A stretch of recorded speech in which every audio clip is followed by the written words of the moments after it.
బయోపిక్లకి పెట్టింది పేరు. హర్రర్ మూవీస్కి ఒక గోస్ట్ రైడర్ లాంటి డైరెక్టర్. ఈ పాటికే ఈ రెండు పదాలతోనే ఆ వ్యక్తి ఎవరో మీకు అర్థమైంది అనుకుంటాను. ఆర్జీవి రామ్ గోపాల్ వర్మ.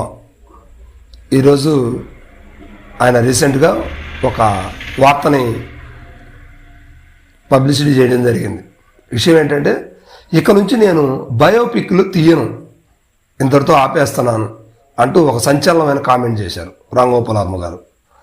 ఆయన ఒకప్పుడు నాటి రోజుల్లో అంటే 90s టైంలో మంచి డైరెక్టర్గా పేరున్నటువంటి వ్యక్తి.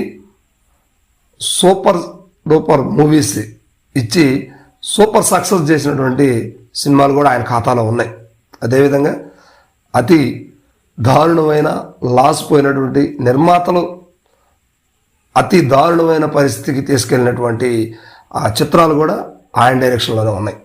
ఇక అంతేకాదు, సమాజానికి దూరంగా ఉన్నటువంటి ఒక కోణాన్ని కూడా చూపించినటువంటి వ్యక్తి కూడా రామ్ గోపాల్ వర్మే. ఇక హాలీవుడ్ రేంజ్లో ఉన్నటువంటి హర్రర్ మూవీస్ ఏవైతే ఉన్నాయో వాటిని అనుకరిస్తూ హర్రర్ మూవీస్ను కూడా చాలా ఎక్కువగా చేసినటువంటి పరిస్థితి రామ్ గోపాల్ వర్మ గారికి ఆ క్రెడిట్ రికార్డ్ అంతా కూడా ఉందన్నమాట.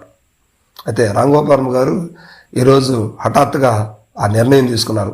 అంటే ఈ నిర్ణయం తీసుకోవాల్సిన అవసరం అయితే ఉంది తనకి. ఎందుకంటే ఈ ఎన్ని సంవత్సరాలు ఎన్నాళ్ళు బయోపిక్లు తీసినప్పుడు కూడా ఈ బయోపిక్ల వల్ల పెద్దగా సక్సెస్ అనేది కనిపించదు.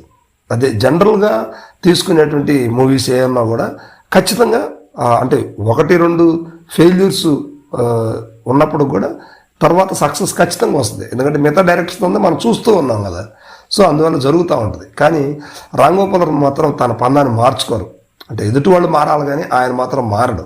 కానీ ఆయన లేటెస్ట్ వర్షన్ ఏంటంటే మారుతున్నాను. ఎందుకంటే ఇక మనం ఆయన ఎందుకు మారుతున్నాడంటే కొన్ని కోణాల్లో మనం ఆలోచించుకునే విషయాలు ఏంటంటే, జనరల్గా ఆయన ఏది తీసినా కూడా సక్సెస్ అయితే అవ్వట్లేదు. ఇప్పుడు ఆ బయోపిక్లు రాజశేఖర రెడ్డి గారిది కావచ్చు, చాలా రకాల బయోపిక్లు తీస్తున్నారు.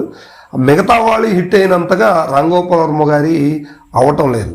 తర్వాత ఏంటంటే ఆ రామ్ గోపాల్ వర్మ గారు మంచి కంటెంట్తో తీస్తున్నారు కానీ అది ఒక పార్టీకి దగ్గర అవుతుంది అనమాట. ఒక పార్టీకి యాంటీగా తత్వం మొదలవుతుంది. సో దానివల్ల అందరి ప్రజలకి ఆదరణకి నోచుకున్నటువంటి చిత్రాలుగా మిగిలిపోతున్నాయి ఈ బయోపిక్లు. అంటే ఇప్పుడు కొన్ని సినిమాలు సావిత్రి కావచ్చు, రాజశేఖర రెడ్డి ఆ పాదయాత్ర కావచ్చు, తర్వాత పాదయాత్ర 2 అని ఇప్పుడు వచ్చింది కదా అది కావచ్చు, ఇంకా తర్వాత ఇవన్నీ కూడా మంచి రేటే మంచి సక్సెస్ సాధించినాయి. కానీ రామ్ గోపాల్ వర్మ గారు తీసేటువంటి పొలిటికల్ లీడర్స్ ఎవరైతే ఉన్నారో వారి మరణానంతరం లేదా వారి లైఫ్ తర్వాత తీసేటువంటి మూవీస్ అన్నీ కూడా కొంచెం ఇబ్బందికరంగానే ఉన్నాయి. సో మొత్తం మీద రామ్ గోపాల్ వర్మ గారు బయోపిక్లకి స్వస్తి చెప్పారు.